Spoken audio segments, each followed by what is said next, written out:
आज हम भारतीय संविधान के जो मूल सिद्धांत हैं, उन पर एक गहरी और उम्मीद है दिलचस्प चर्चा करने वाले हैं।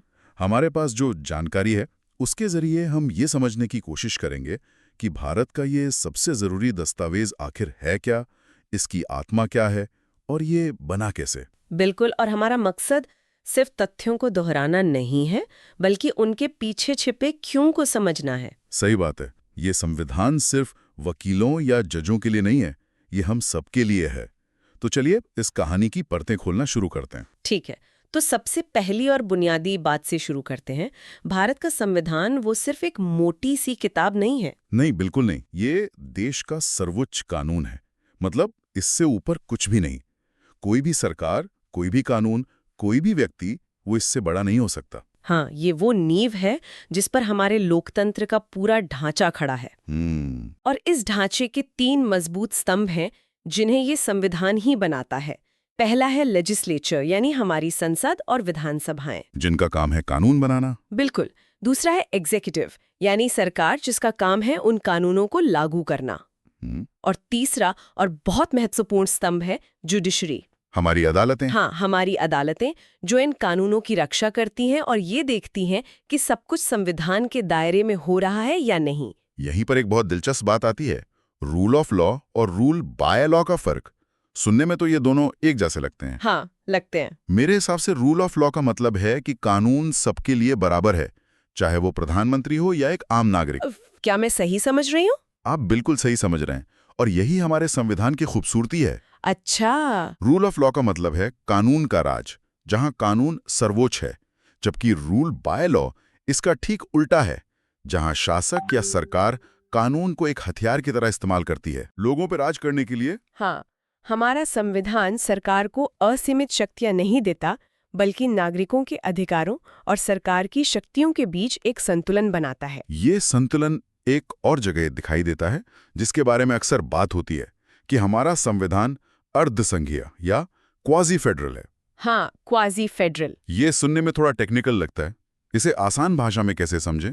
इसे ऐसे समझिए जैसे एक बड़ा परिवार हो। ओके।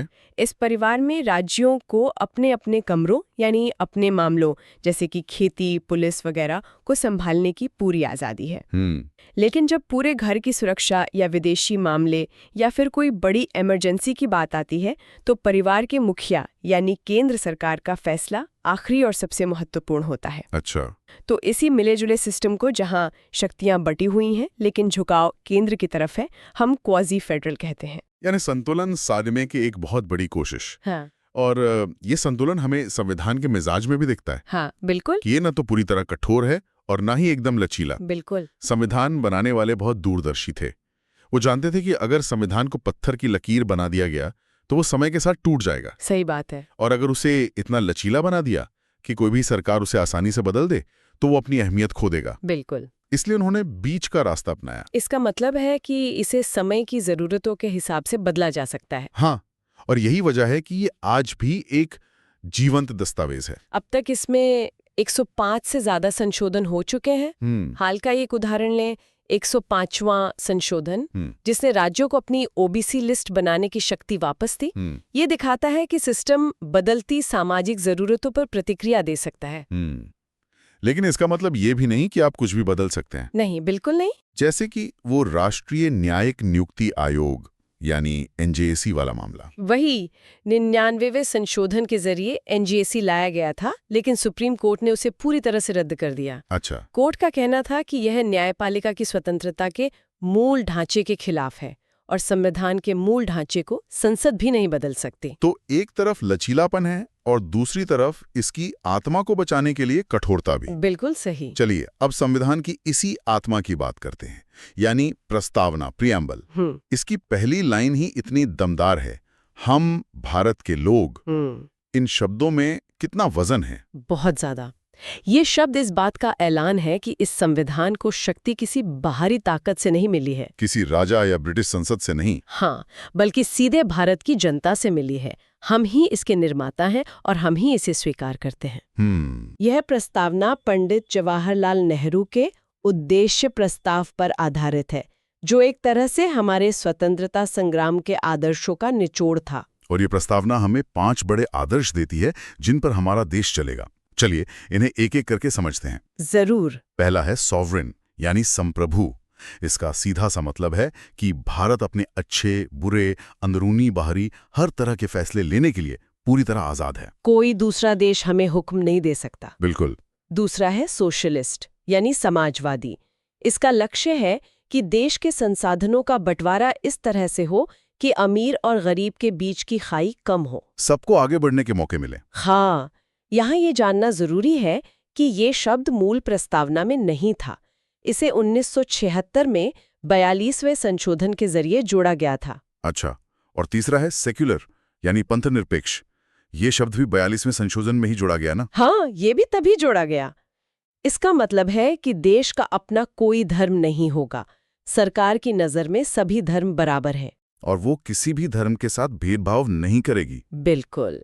और इन बदलावों से हमें फिर पता चलता है कि हमारा संविधान एक विकसित होता हुआ दस्तावेज है। सही। चौथा आदर्श है डेमोक्रेटिक यानी लोकतांत्रिक। मतलब यहाँ किसी राजा या तानाशाह का नहीं बल्कि जनता का राज होगा। सरकार को जनता चुनेगी और वो सरकार जनता के प्रति ही जवाबदेह होगी। और पांचवा आदर्श है रिपब्लिक यानी गणराज्य। इसका मतलब बहुत साफ है कि देश का सबसे बड़ा पद यानी राष्ट्रपति का पद वंशानुगत नहीं होगा। कोई राजा का बेटा राजा नहीं बनेगा। हाँ, देश का प्रमुख चुनाव के जरिए ही चुना जाएगा। तो ये 5 शब्द संप्रभु, समाजवादी, पंथनिरपेक्ष, लोकतांत्रिक, गणराज्य हमारे देश की पूरी शासन व्यवस्था की नींव है। बिल्कुल। तो ये तो हुए वो 5 आदर्श जिन पर देश चलेगा। लेकिन सवाल यह है कि इन आदर्शों से आम आदमी को क्या मिलेगा? बहुत जरूरी सवाल है। यहीं पर प्रस्तावना हमें 4 बड़े वादे करती है, या कह सकते हैं कि 4 लक्ष्य तय करती है। हाँ, ये वो वादे हैं जो संविधान हर नागरिक से करता है। पहला है न्याय, जस्टिस। सिर्फ अदालतों वाला न्याय नहीं, बल्कि सामाजिक, आर्थिक और राजनैतिक न्याय। सामाजिक न्याय मतलब जाति, धर्म, लिंग के आधार पर कोई भेदभाव नहीं।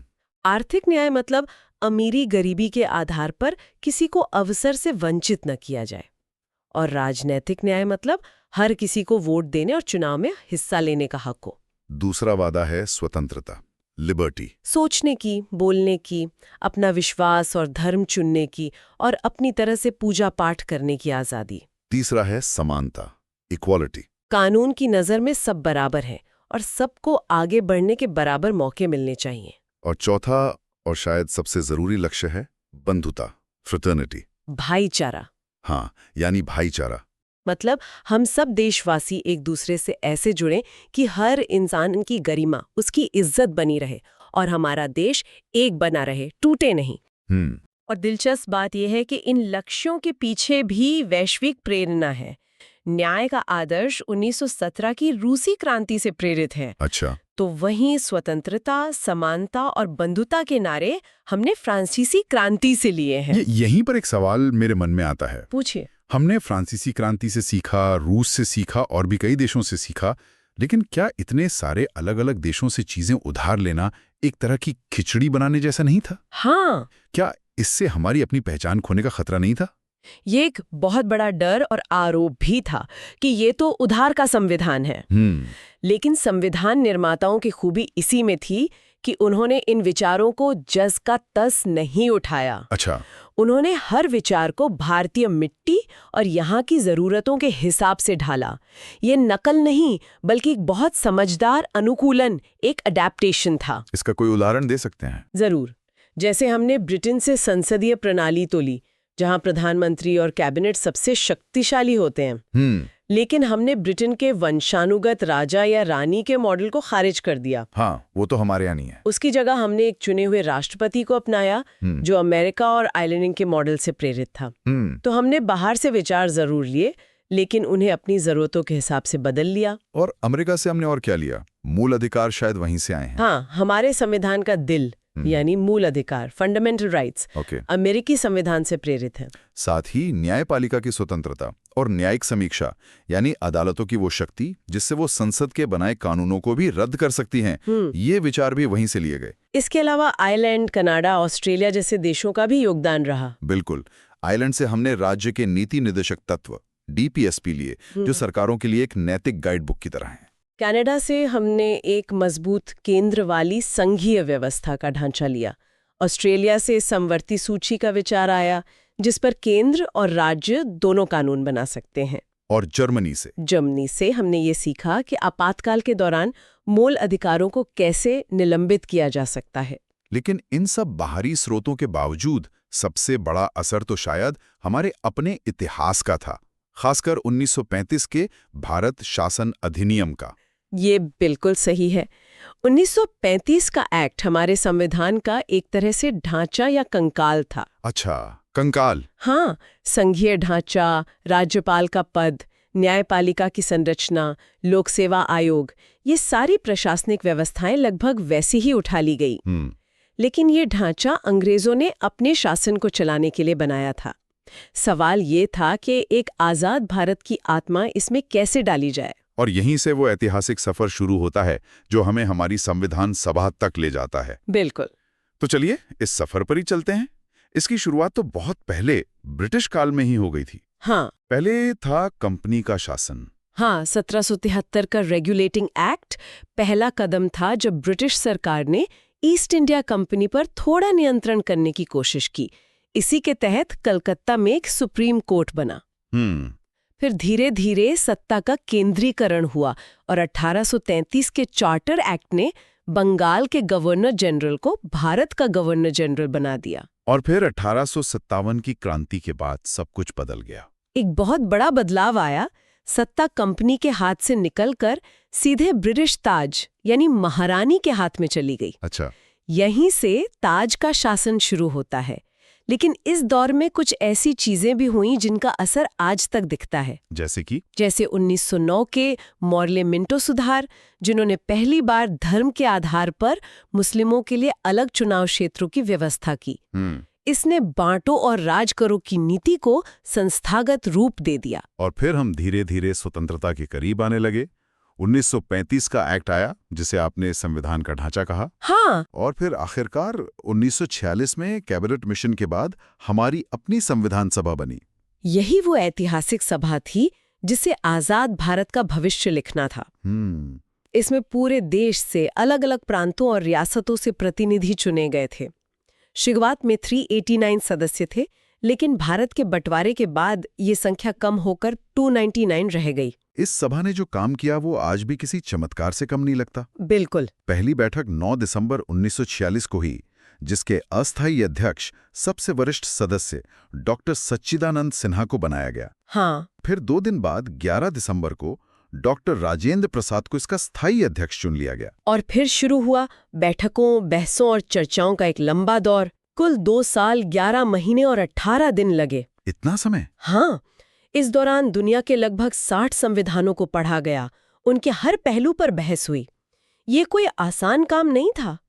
एक ऐसे देश के लिए संविधान बनाना था जहां सैकड़ों भाषाएं और धर्म थे और भयंकर गरीबी और अशिक्षा थी। इस विशाल काम को करने के लिए कई समितियां बनाई गईं, जिनमें सबसे अहम थी प्रारूप समिति या ड्राफ्टिंग कमेटी, जिसके अध्यक्ष थे डॉक्टर BR अम्बेडकर। बिल्कुल।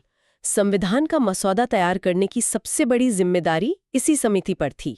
डॉक्टर अम्बेडकर का योगदान इतना गहरा और मौलिक था कि उन्हें भारतीय संविधान का जनक कहा जाता है। यहाँ एक दिलचस्प किस्सा है। जब डॉक्टर अम्बेडकर से पूछा गया कि वो संविधान के किस अनुच्छेद को सबसे जरूरी मानते हैं, तो उन्होंने किसी मूल अधिकार की नहीं बल्कि अनुच्छेद 32 की बात की। अनुच्छेद